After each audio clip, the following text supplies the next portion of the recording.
અમદાવાદની ગવર્મેન્ટ પોલિટેકનિકના વિદ્યાર્થીઓએ એસએસઆઈપી 2.0 યોજના હેઠળ ₹22 લાખના અનુદાનથી ટેકનોલોજી ક્ષેત્રે નવી ક્રાંતિ સર્જી છે। અહીંના યુવા એન્જિનિયરોએ વિદેશી નિર્ભરતા ઘટાડવા સ્વદેશી ડ્રોન સિસ્ટમ અને માનસિક સ્વાસ્થ્ય માટે કિફાયતી એઆઈ એપ્લિકેશન વિકસાવી છે।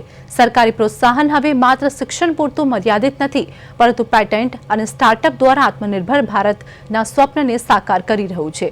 ચાલો જાણીએ આ સફળતાની ગાથા।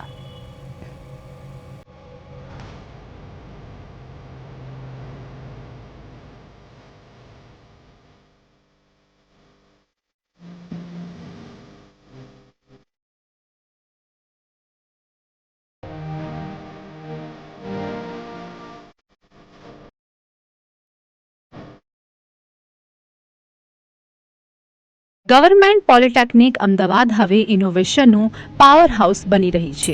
એસએસઆઈપી 2.0 હેઠળ પ્રાપ્ત થયેલી ગ્રાન્ટનો 73% હિસ્સો સીધો જ પ્રોટોટાઇપ ડેવલપમેન્ટમાં ફાળવવામાં આવ્યો છે, જેના પરિણામે વિદ્યાર્થીઓએ હાઇબ્રિડ VTOL ડ્રોન એઆઈ અને રોબોટિક્સ ક્ષેત્રે અભૂતપૂર્વ સિદ્ધિઓ મેળવી છે। હું અહીંયા જીપી અમદાવાદમાં એસએસઆઈપી 2.0 ઇનોવેશન પોલિસીના તહેત એક ઇન્ડિજિનિયસ આવિષ્કાર ઉપર અમે ફોકસ કરી રહ્યા છીએ। ડ્રોન ઇકોસિસ્ટમમાં જે ડેવલપમેન્ટ છે એમાં મેઇનલી જે બહારથી ફ્લાઇટ ડેવલપમેન્ટ થતા હોય છે, એના કમ્પોનન્ટ્સ બહારથી પ્રોક્યોર થતા હોય છે। અમે in house development, flight controller, GPS system અને એના તે સોફ્ટવેર છે એ બધું જ ઇન્ડિજિનિયસલી ડેવલપ કરવું અને રિસર્ચ કરવું, એની ઉપર અમારો ફોકસ રહ્યો છે। ટીમ જોડે એક એપ્લિકેશન બનાવી છે, ફોકસ ફ્લો નામ રાખ્યું છે અત્યારે।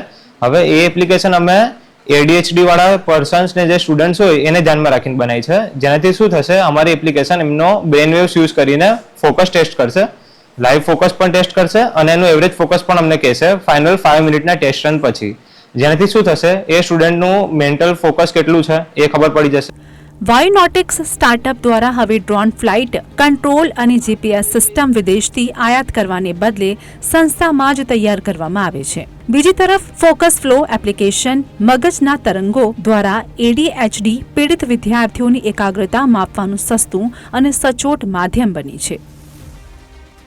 એમાંથી અમે લોકોએ અત્યારે 16 લાખ રૂપિયા સ્ટુડન્ટ્સના પ્રોટોટાઇપ ડેવલપમેન્ટ માટે સ્ટુડન્ટ્સને આપેલા છે અને જે પ્રોટોટાઇપ સારી રીતે ડેવલપ થાય છે ઇનોવેટિવ વેમાં, એ લોકોની અમે પેટન્ટ પણ ફાઇલ કરેલી છે। સંસ્થાનો ઇનોવેશન સેલ વિદ્યાર્થીઓના મૌલિક વિચારોને પેટન્ટ અને વ્યવસાયિક મોડેલમાં રૂપાંતરિત કરવાનું શ્રેષ્ઠ કાર્ય કરી રહ્યો છે। ટેકનિકલ શિક્ષણને લેબથી બજાર સુધી પહોંચાડતી આ સફળતા ગુજરાતના ઉજ્જવળ અને ટેક સેવી ભવિષ્યની સાક્ષી પૂરે છે।